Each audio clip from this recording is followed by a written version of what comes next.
All right, welcome Unsecurity podcast listeners. This is episode 153. The date is November 1st, 2021. You'll be hearing the show November 2nd, though, 2021. Joining me as usual is my good friend Brad Nye. Hi, Brad. You need to say that in Spanish, please. There Hi, you go. Evan. How are you? Now I'm. Hola. I do, yeah. Mr. Oscar Yeah. Minks is joining us And from you have a Team guest with Ambush, you. i.e. FRSecure, i.e. What? Give me some more IEs. I.e. Red team, i.e. blue team, i.e. Yeah. Fisher guy. Fisherman, mountain man. Mountain man. Yeah. Maybe bluegrass band member. Stranded in Mexico with Evan. Stranded in Mexico. There you go. Yeah. Yeah, I don't know. Oh, I'm never a Bitter Cats fan. It's okay. Bitter Cats fan. He doesn't know what he's in store for yet. Down here. Could be fun. Yeah, I don't know what that means. Kind of nervous. Well, tonight is Yeah, at 6 p.m. I'd be a little worried. Local time. It's the parade for Dia de los Muertos. Day of the Dead. That's kind of like the Mexican Halloween. Yeah. And yesterday was Halloween. And Yeah. our show, the topic for the show, what the marketing team gave us is we're going to talk about scary stories. Ooh. Right? Spooky, scary stories. Yeah. So this will be a treat for the listeners. Yeah. Yeah. That's some spooky stories. I'll be honest, the hardest part was trying to figure out what to talk about because there's like so many. I could just think of so many bad Yeah. situations. Well, yeah, there's that, and the older you get, the more the memory sort of blurs. So it's like, which one was like the best one? It's like, well, I don't know. I mean, what will people find the most entertaining, I guess? So this show is really about entertainment, and I think maybe some lessons learned as we, talk through. Every one of the scary stories has got a lesson behind it. If I would have done this different, or if they would have done that different, it may not have been as scary as it was. That's the thing with hindsight. Yep. Who wants to start? Who's got the first story? Well, I think just from a generic perspective, I think the worst thing that I see consistently is the MSP or the IT department like actively fighting against the IR team, Give me a the friend. blue team.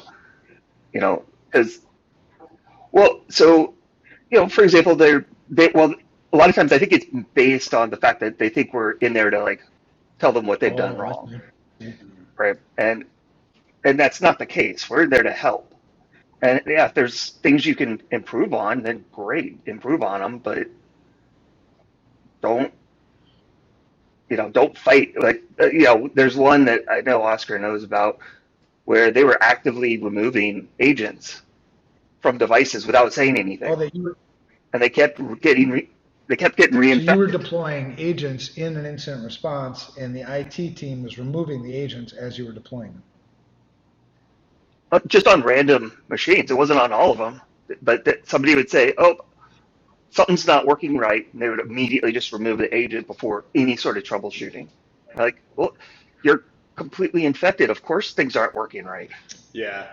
Yeah, the other one like that too, that same line, I think it's the same case you're talking about, Brad, is I think go back, right, it's like fear of retribution, like you said, for sure. These guys are like, oh man, I got another firm that's coming in. They're going to make me look bad. They're going to expose all those things I should have been doing, I wasn't doing to my boss, and I'm going to get in trouble. So it's like a fear of retribution. But what we've seen in that same case too was not only they removed the agent, which we use for access to be able to do live forensics essentially and live hunting.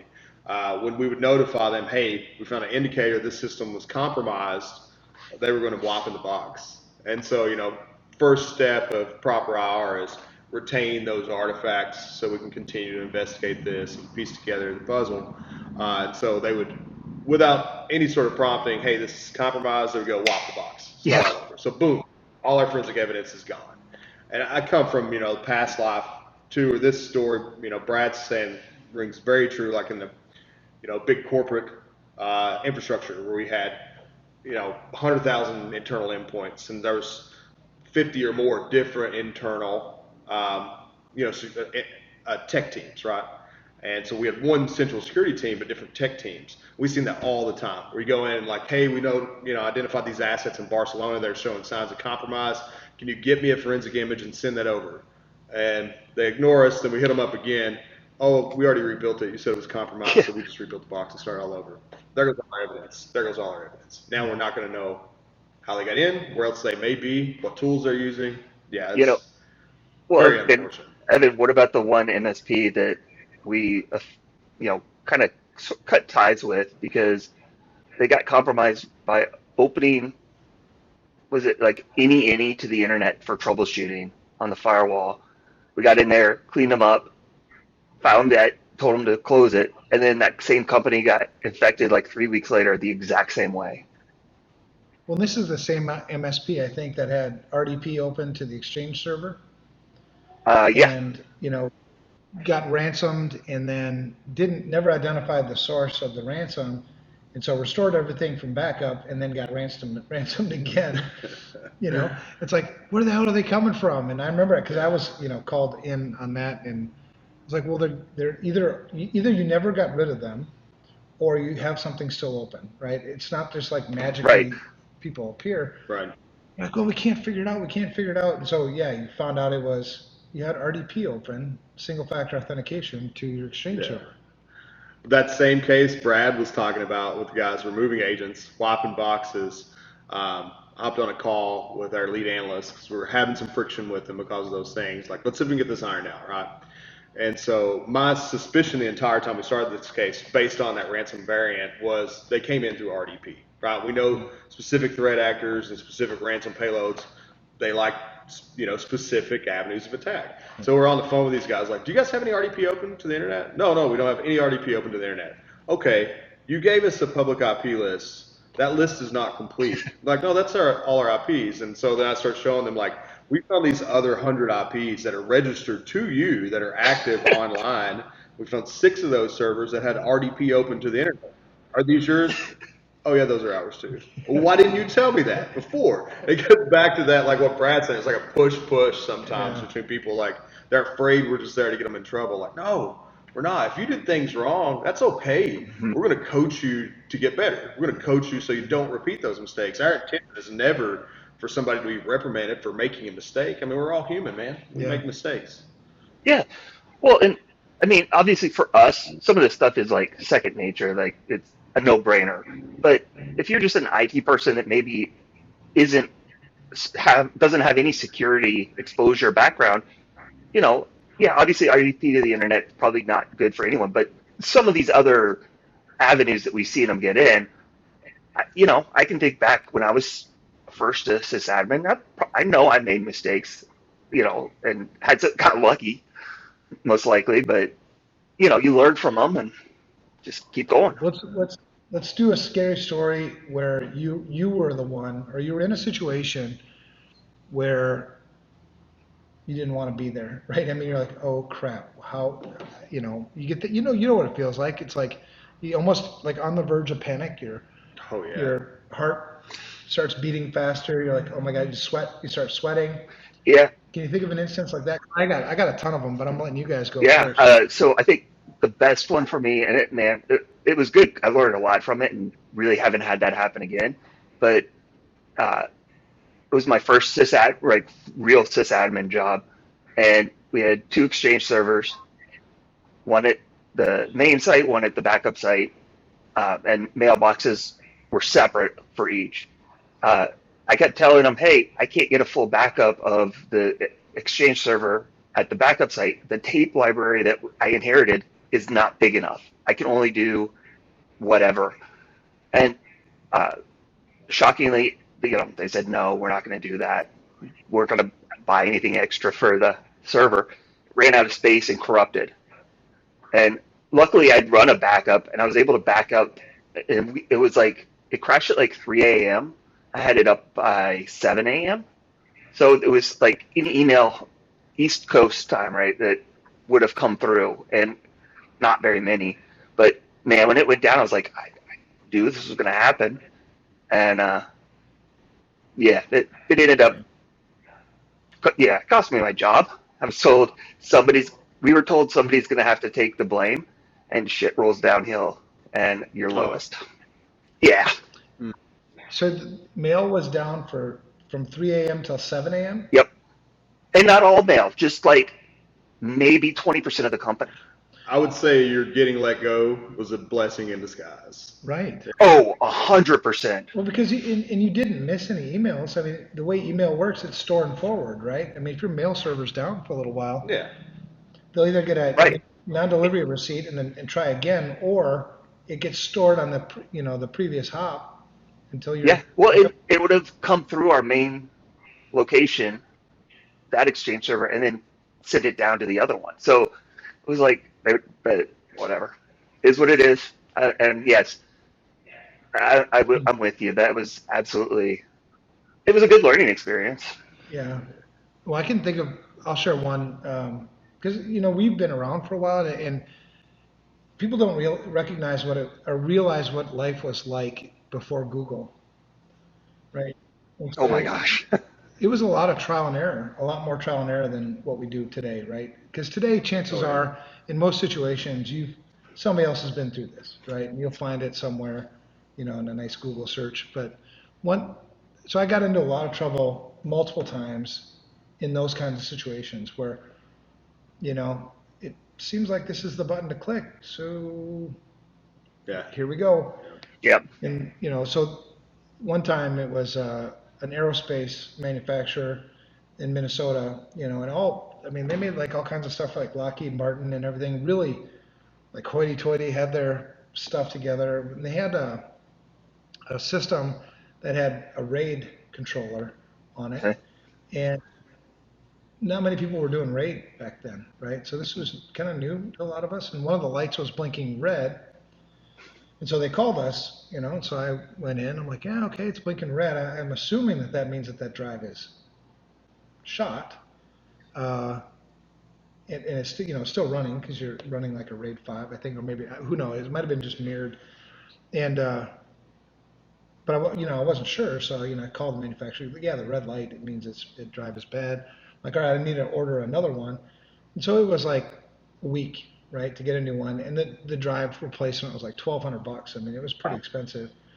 And so what's the procedure for switching out this drive? And they're like, well, you got to take the system down, Mm. just shut it down, switch out the drive, and it should restore itself. I'm like, oh, okay, sounds easy enough. So, I scheduled time with the client, went out there, shut the system down, put the new drive in, and it booted to a firmware, right, to a BIOS I've never seen before. I mean, I've never seen anything on this thing before. I mean, my first time using RAID. And so I'm like, oh, okay. And I'm reading through the menu, and so I don't know what the words exactly mean. There's a lot of words that seem like they mean kind of what I'm looking for, maybe. So I called the manufacturer, and I'm like, so, what do I do if I'm seeing this menu? And the support person's like, I don't know. I've never seen that menu before. And I'm like, okay, can I talk to somebody? Like, well, you have to talk to one of the engineers. I'm like, well, can I talk to one of the engineers? And it was like, well, we'll page him and whatever. So this is like a long period of time. The system is down. People are down. Uh, so, I don't remember if the engineer called me back or if it was the support person that called me back, but I read off the menu items, and one of them was Ooh. initialize. And I'm like, that seems like a good thing, right? I want to initialize the drive, So she's like, yeah, that seems legit. I'm like, all right, I'm gonna try it. She says, yeah, go for it. So I'm like, all right, initialize, and then it goes through this whole process, and then it boots back up, and it boots into the computer BIOS. Like, Oh. can't find an operating system, and I'm like, what the hell does this mean? Yeah, exactly. So I ended up wiping the entire and no backup. So ended up wiping. Well, actually, we had a backup, but it was old. But wiping everything in this aerospace company, I don't know, 700 Oof. employees. That sucked. It sucked to be in that situation because I was supposed to be the expert and I had no idea what the hell I was doing. Nobody knew what they were doing, but Yeah. yeah, that's one of those times where I just felt like, I wanted to just quit and do another job. Yeah. Yeah, I got a story very similar to that. I think I've Yeah. told you this story before. I was very young in my career, and we were running EMC Sands. And so we had ran out of disk storage. We wanted to add another shelf to our EMC SAN. And I'd never worked on EMC SANs. My boss at the time was like, "Hey, we're getting a SAN delivery to this data center location. I need to go there, take the SAN in, rack it, stack it, cable it, and then, configure the SAN to our storage." And I'm like, "I haven't done that before." And he's like, "That's okay, you're smart, you'll figure it out." I'm like, "All right, cool." And so everything's going smooth, kind of the same thing. Get it racked, stacked, get it cabled in. My EMC recognizes the disk. And so I'm in the console, and this is an old, graphical-based console these EMCs run. That legit, the core was Windows NT, right? It was NT running the SAN. And I was on an old KVM, like with the trackball in the center, and the buttons kind of worked sometimes. Sometimes they didn't. The trackball kind of moved right. Sometimes it didn't, one of those. And so I see my new storage, and it's part of my overall array, and I'm going to bind to LUN, right? So it's the first step when you're setting up SAN storage, bind to LUN. And so I right click and I go to click bind LUN, but unfortunately just below bind LUN is unbind LUN. And as I go to click, I was on unbind LUN instead of bind LUN. And this was a long time ago, but it was about a 4 terabyte LUN, and which at that time was a huge amount of space. Oof.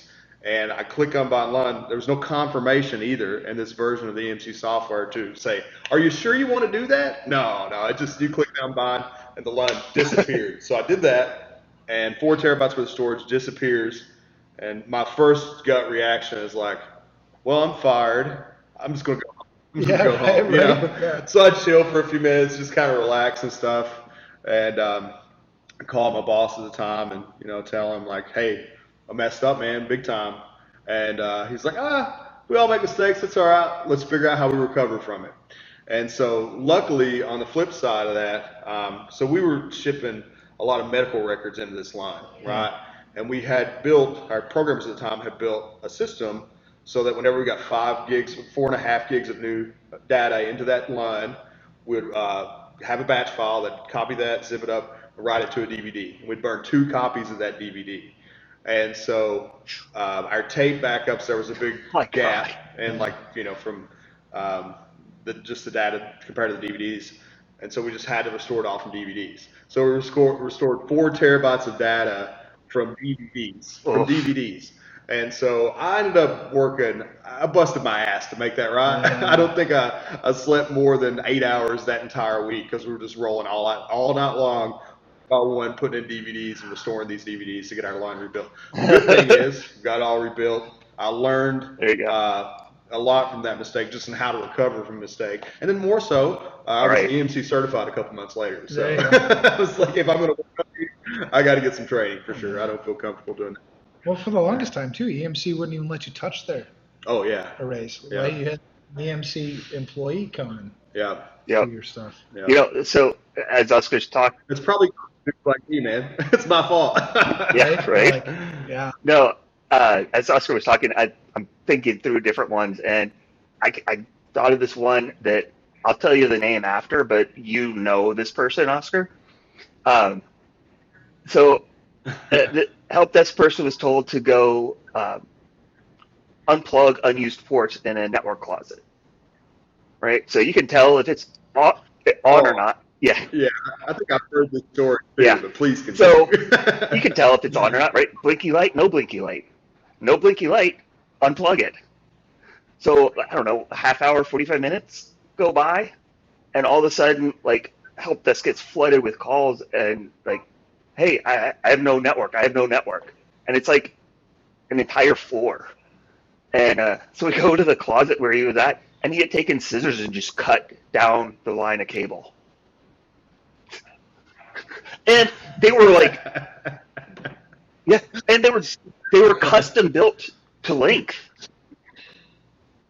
So yeah, I think I know the closet you're talking about too, and there was a lot of work went into that. Who in the hell thought it was a good idea to cut? I think Brad will tell you that afterwards. Yeah, Oscar knows he won't be surprised. Yeah. Wow. That's crazy. Well, there was a time. This was earlier in my career. Again, I was working for IBM, and ran their network. So this was a token ring network, right? And the way token ring works is in those older token ring networks, you had a multi-station access unit, which was the one that kind of controls the network, right? So it's a logical ring network, but it's a physical star network, right? Everything plugs into that, and it goes in one port and out the other port. That's basically how it all works, right? Well, in some of the older token ring networks, if a link was down, like down, it wouldn't sense it, and it would take the entire network down, right? And so every day, and it happened for a long time, random times throughout the day, the entire network would go down. And we couldn't figure it out, right? And we were like, what in the hell? So we'd switch out a new multi-station access unit, double check all the cabling, everything. We're like, we can't figure it out. And it was random time, so there was never any pattern. Right. And this was IBM, right? And this is back when IBM was a lot more, I don't know, they're probably really strict, but they were really, really strict. And this went on for, we're checking we had fluke devices. We're trying to figure out everything on this network. Well, finally, we sort of, I don't even remember exactly how we figured it out, but we looked like a bunch of fools because we couldn't figure out a simple network. Well, it turns out that one of the cables was run too closely to the bathroom fluorescent light of the women's restroom. Oh, wow. And it was one of the restrooms that was not, used all the time. It wasn't in the central corridor. It was, kind of off by the one of the stairways. And so every time a woman went into that bathroom and turned on the light, or it may have even been automatic lights, but every time that light went on, the network went down. And every time the light went off, the network would come back up again. And like I said, we troubleshot. So it was like there was a ghost in the network, and there truly kind of was. But that's so funny. We had some really, really expensive engineers trying to figure that out at the time. And yeah, that's what it was. Yeah, that's a tough one to chase down, man. Yeah. It was, and then one time I decided that this is kind of before change control was really kind of a thing. We just kind of flew by the seat of our pants a lot. I had a pair of Pix 520s, and this was when I was at Jazz Software. We made Paint Shop Pro, and that was one of the top 10 busiest websites in the world at the time, because we got 3 million website visitors a month. It was super busy, because it was either, for the graphic software back then, you either bought Paint Shop Pro or you bought Adobe Photoshop. Adobe Photoshop was like $1,000. Paint Shop Pro was freeware, right? Yeah, I remember that. Yeah. And so, and we were pushing the envelope on a lot of different things that we did. We were clustering, SQL 6.5 servers, doing all kinds of really kind of cool shit. Well, I had my Pix 520s, and there was a critical vulnerability that came out, and Cisco had released a new, Pix OS. Now, I had these 520s in active passive, so they would fail over. I was kind of cool with it. I knew my network really well. Well, it was like, I don't know, Thursday, coming up on the weekend, and I was like, I'm going to push, I'm going to patch. And my boss was like, you sure? It's, yeah, there's a lot of traffic right now. And I'm like, yeah, but I've done this so many times, man. You just, I'll just fail over. Yeah. I got this. He's like, all right, well, go for it. So I, deploy my patching, and we're just doing it through SFTP. You telnet in. We weren't really using SSH back then because we didn't think about SSH back then. So you telnet in and you'd SFTP your new image. Well, I'm watching it go and everything's fine, and then all of a sudden it just stops, and my session times out. It's frozen. I'm like, huh, that's weird. So I try telnetting into it again. It's gone. I'm like, all right, I'm gonna try telnetting into the other one. It's gone. Like, both of my firewalls are off the network now. What just happened? So, well, long story short, so it took a long time because I can't get them to boot. Right? So I have 2 dead pieces of metal sitting here, and all network connections are gone. Phones are off the hook. CEO of the company's, in the data center with me. What's going on? Well, long story short, and it took a long time, like I said, to figure it out. I wrote an image to the Pix firewall that was larger than what I had in flash memory. So I'd written like 3/4 of an image, right, to the flash. Well, No. there was no real fail-safe in the Pixes back then for that. It would just like, done, I'm done. There was no check before it deployed that update. No. So, and then what I hypothesized happened on the other was the heartbeat got funky, and so the other one just didn't, just didn't take the traffic, and it wasn't going to take the traffic until you could figure out a way to flip it back. It wouldn't just take it over. Oof. So I had to get the other one back up again in order to manually push it back over. I mean, it was just such a, anyway, it was 7 hours of complete downtime for a company that was, but they couldn't fire me because I was the only guy that knew how to do any of that stuff. So, but it was bad. And the way to recover was to write a new image, but through serial. Oh yeah, and that always takes forever too. Yeah, you're just like, okay, and at that time, you're not really sure if that's going to fix it. Like, is this really the problem? I think so, maybe. Yeah. Oh man. One of my scariest stories was Erica and I. We were actually on a little vacation to DC. First time I'd ever been to DC. I was excited. We were going to go out there, hit some museums, get some good food, see all the cool DC stuff, right? And as we're like rolling in, kind of paying attention to the weather, see what's going to happen, and I see there's just a monster storm rolling through Lexington, Kentucky, right? And I'm like, at this time, was managing a pretty big data center there. And so I hope that this doesn't hit the data center, right? I hope it doesn't hit the data center. So we have like a pretty nice day and stuff. And then I remember that night, about 11 o'clock, 11:30, the phone starts blowing up. Emails coming, through the roof. My phone starts ringing off the hook, and I'm like, that storm got the data center. And so sure enough, a massive storm rolled through, and it had knocked out all the power. The generators failed, and so we were on battery backup for, at that time, like maybe we had 10, 15 minutes of battery runtime, just enough to kick those generators on. But the generators failed, and then we ran out of battery backup, and then power comes back on, and we corrupted about 75% of our VMs. And at that point, it was like, oh man, like our vacation screwed, honey.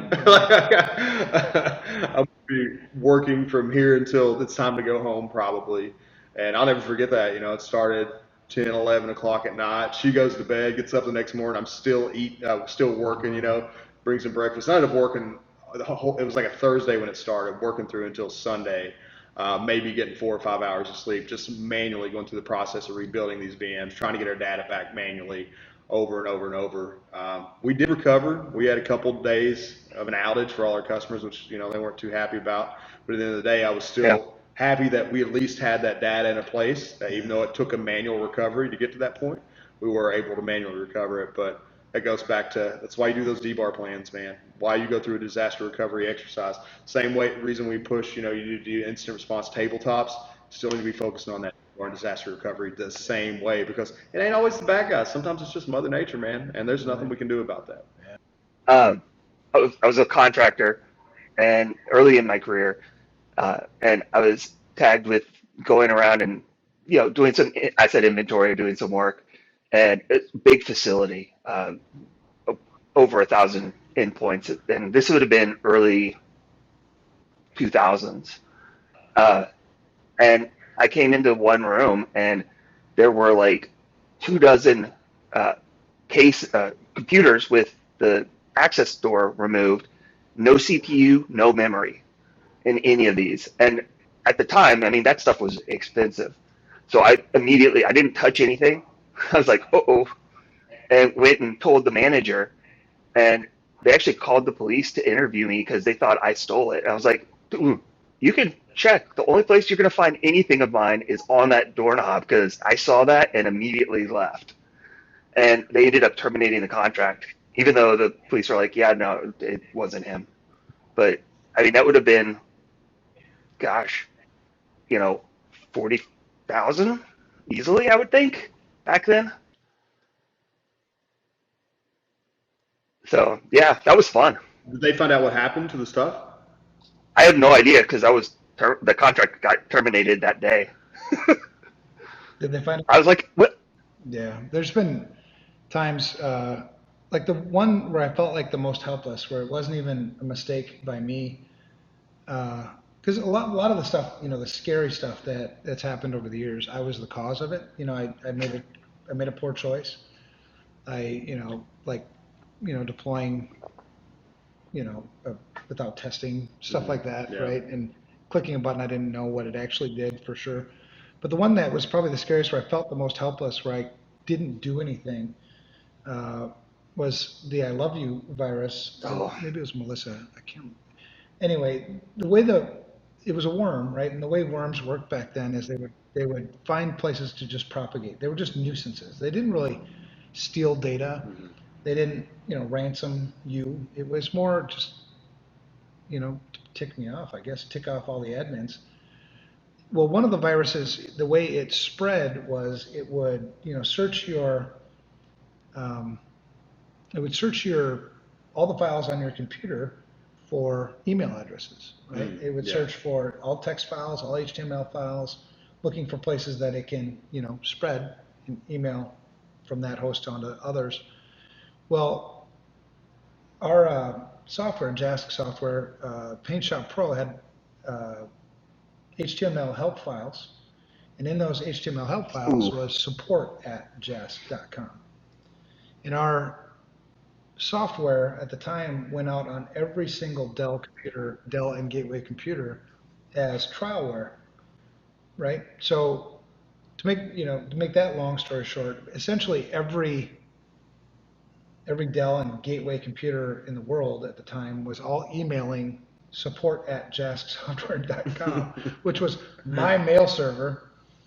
And so, it took a while to figure all that out, but essentially what we saw was, your normal mail was maybe, I don't know, 1,000, say 2,000 emails a day, right? It went from 2,000 emails a day to like 2 million an hour, Oh, wow. right? Like, Yeah. flip a switch. And so we're like, what in the hell is happening? Yeah. And the helpless part about it is there's nothing you can do. Yeah. We couldn't Yeah. change your MX record, fine. It's just going to go gum up that one. I mean, so we stood up like I think 38 mail servers in front of our Exchange server to process mail. These were McAfee mail gateways to try to process all those emails and then just send us the ones that are legit. So strip out the Right. ones that meet the signature. Well, that would like slowly kind of trickle, and then it just go crashing in. And this happened for a week. So a full week of us just like, what do we do? And trying different things, putting up, everything. Well, and basically we're dead in the water, right? All our business was online. People would email us when they needed help, and the good thing is we were able to, we were able to take all that traffic out of our main pipe, right, and just put it over here. So Yeah. we could still do online business, but you couldn't do any email at all for an entire week. And then I got a call out of the blue from a company called Message Labs, right? And they're like, hey, we're new and we're doing mail, blah, blah, blah. And the way we work and the way they worked was they had mail pods that would process your email, and they would filter out spam and viruses. And so they distribute your email and then just give you the emails that are legit. And I was like, really? How much does this cost? And they're like, $69 a user for a year. I'm like, well, here's my situation. I got like 2 million emails coming an hour right now. I love your site. Do you think this would work? Can I change my MX record to you? And you think you can handle that? Yeah. Like, well, we've never done that many emails. I'm like, I haven't either. Yeah. So, this could be a good test. Yeah. So we ended up flipping our MX. We took down 2 of their 14 mail pods, big mail processing. But what they gave us they gave us public kudos, and they were happy because we ended up being a load test for them that they nice. couldn't get any other possible way. And it worked, right? And now we're getting email, and it was, I mean, seriously, a call out of the blue, this Message Labs. And Message Labs, I think, Right. later was bought by somebody else, but Then we later found out that's actually started the I Love You virus. oh my God, it was, but it was a week of just like, what do you do? I Right. don't know. What do you want to? Yeah, man. Yeah, those feelings are the worst. Like when you feel completely helpless. It wasn't out, it was out of your control. You did nothing wrong, and there's absolutely nothing you can do, you know. Yeah, and it doesn't stop the CEO from coming into your office every 15 minutes. What's new? Yeah. Still getting tons of emails. When's Yeah, it going to man. stop? I have no idea. I mean, we still see I love you and Melissa out in the wild today, right? They're not propagating like they were, Right. but they're still out there. I'm going to change it up a little bit because just it came to mind kind of a funnier one, and one that probably shouldn't have been done, but whatever. Uh, we've all worked with that person that's non-IT but is better than everyone and just a little bit pompous.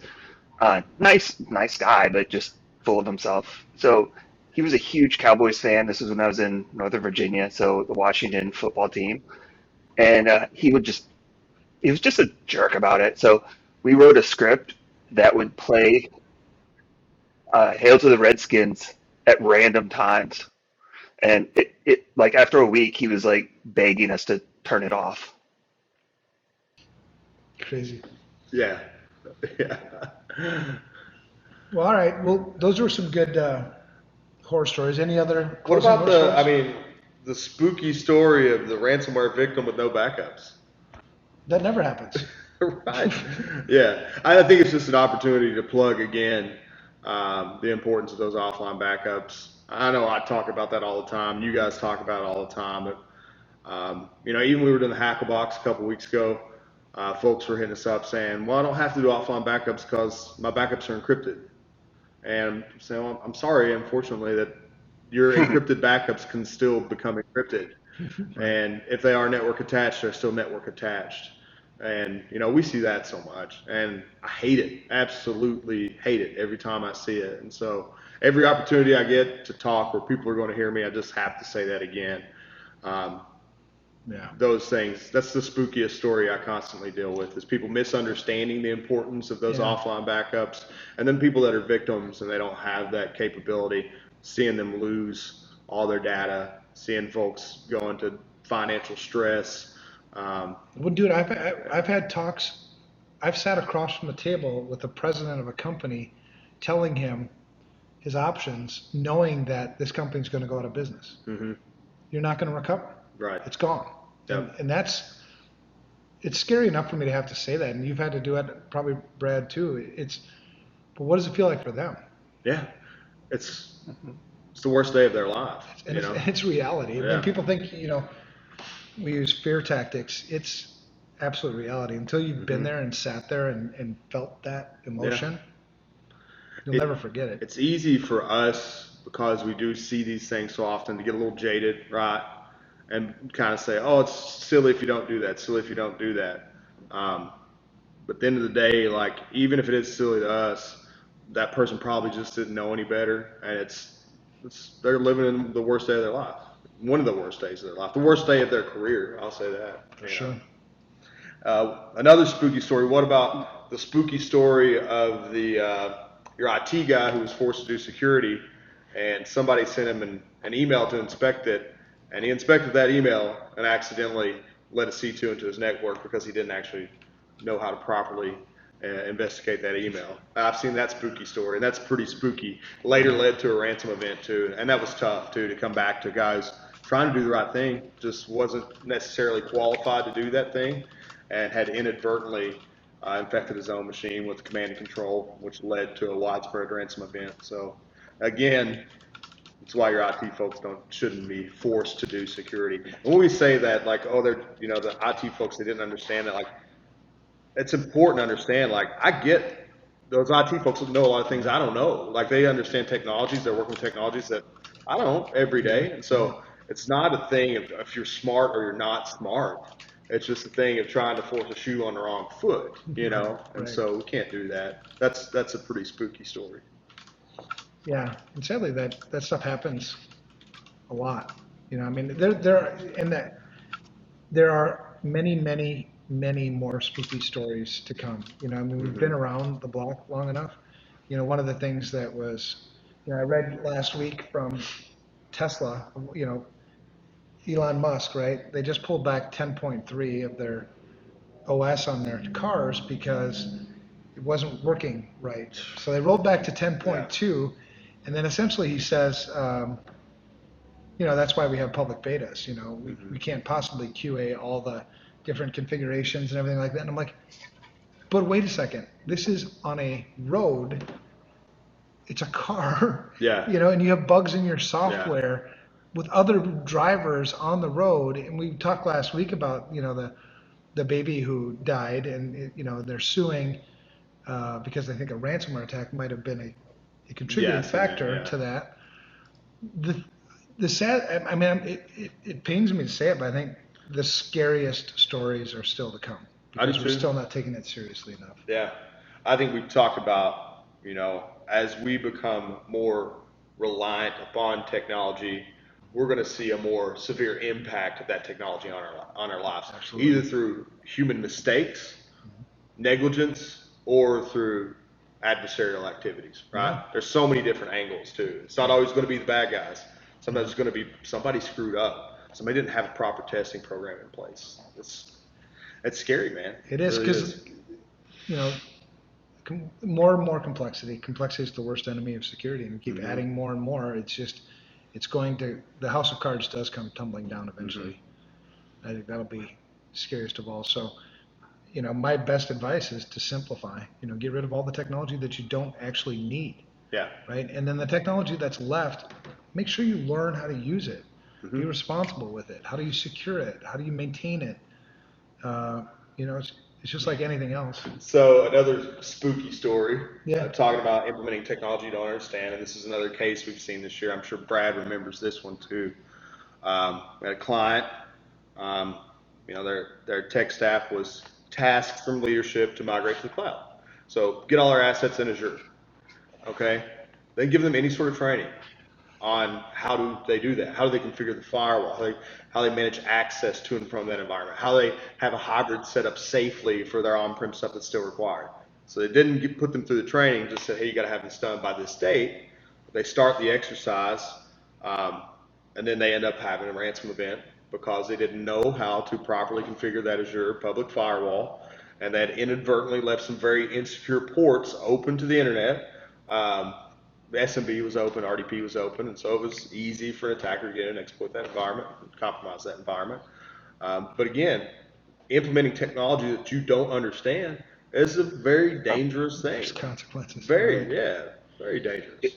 So Brad, we were sort of out of sync, because we're in Mexico and you're back in Minnesota, and I think Mexican bandwidth stinks here. Are you hearing us all right? Yeah, I think we're in sync. I'm not even sure at this point, but well said on everything you guys just talked about. Yeah, we'll try to figure out better bandwidth here somehow at some point. We had one news story. Do you have any other stories that you want to share, Brad, before we move on to the one news story that we'll just mention briefly? No, I'm good. All right. Well, the one news story we were given by the marketing team was, this one comes from, I'm just going to use the one from Infosecurity. And the title is State Department to Form Cyber Bureau. Bureau is a hard word to spell, first of all. I just want to point that out. It is. I always screw it up. Bureau for the non-spellers like us. So anyway, the United States is planning to create a new government department because we need a new government. Oh, for sure. We do not have enough government departments, so thank God we're having another one. The more government, the better, right? Let's do it. Let's do it. Stack it up. Let's make it more complex because God knows complexity is the worst enemy. But they're going to deal with matters of digital policy and cybersecurity. I thought we had Department of Homeland Security and CISA to help us with this, but no, we have a Bureau of Cyberspace and Digital Policy now as well. The State Department is launching this one. Not exactly sure what they're going to do, but it was interesting because you found that wasn't this something that the previous administration had said, and then this administration said no, and okay, now we're going to do it? It sounded like they kind of laid down the framework in the previous administration as well for starting Cyber Bureau. It kind of got stuffed. It did get stuffed, and then it's reintroduced again. Very similar. I think the only difference is who that bureau is reporting to. And so, honestly, when we go to this, like, I'll believe it when I see it type thing. What scares me right now is, we had the guy from the Pentagon just a couple weeks ago. You heard about that, who resigned because he compared our cybersecurity practices to China's has been kindergartners against very sophisticated attackers, right? Yeah. And so I'm not sure. I think maybe the Bureau could be a step in the right direction, but as always, I'm worried about execution on things like this. It's just Well, it's really hard to get something that's non-biased out of the government. You know, I mean, 100%. everybody's got an angle, got a reason, and usually it's not the reason that you read about, right? So you hear about this Bureau of Cyberspace and Digital Policy, led by Senate-confirmed Ambassador at Large, three key areas: international cybersecurity, international digital policy, and digital freedom. Well, no. right. I don't. The government doesn't do freedom well. The government doesn't do policy well. The government doesn't do. Yeah. So yeah. If I was to give them the benefit of the doubt, fine. I mean, I have no control over it anyway, but I fear it's just going to be another Yeah. thing. So, and I go back to this, like, we had the executive order on cybersecurity earlier this year, and that was a hot news story for a while. I don't remember the details, but this is like one of 7 executive orders on cybersecurity that we've seen in the last 12 years, right? Every administration we've had has put out an EO on cybersecurity. And what have we seen come from that? I've seen a lot of progress, if any progress there.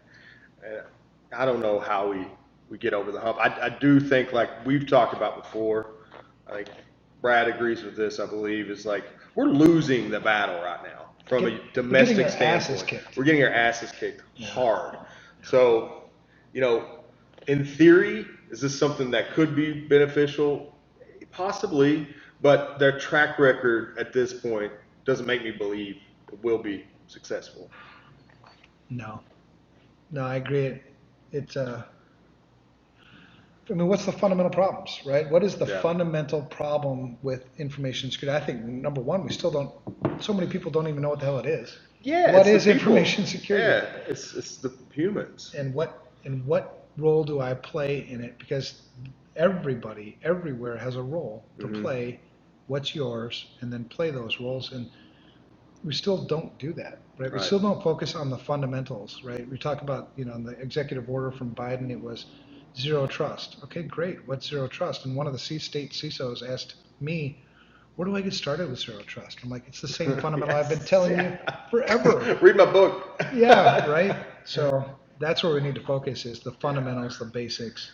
I think too, like going back to, we think about exploits, right? And the nature of an exploit. Like there's always going to consistently be new exploits for new technologies. We're going to find technological responses to those things. And maybe we'll get to a point eventually where we've lowered that surface a whole lot, and so like from a perspective of elite hacker or elite exploit, we're already seeing that decline. Like the 0 days this year have been out of control, but beyond that overall, we're seeing people get a little bit better at being able to protect against some of those things. But the one constant that will never go away is the human factor. Right. That's never, ever going to go away. And until we start to focus our attention on the people, like our listeners here, everywhere around, we're not going to win. We have to educate.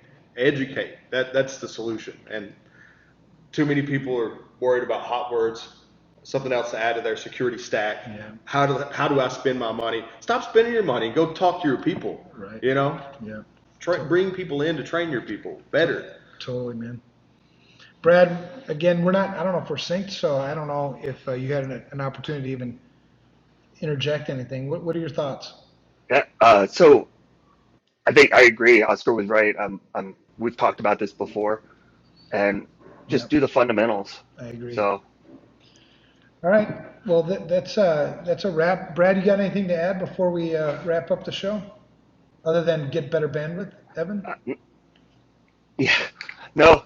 I'll do my shout out real quick to Oscar for being there, so that it wasn't this awkward pauses for an entire hour. Shout out to you guys for having me. Pumped to be here. I wish I could see your beautiful face, Brad, and give you a big old hug too. Next time, maybe February.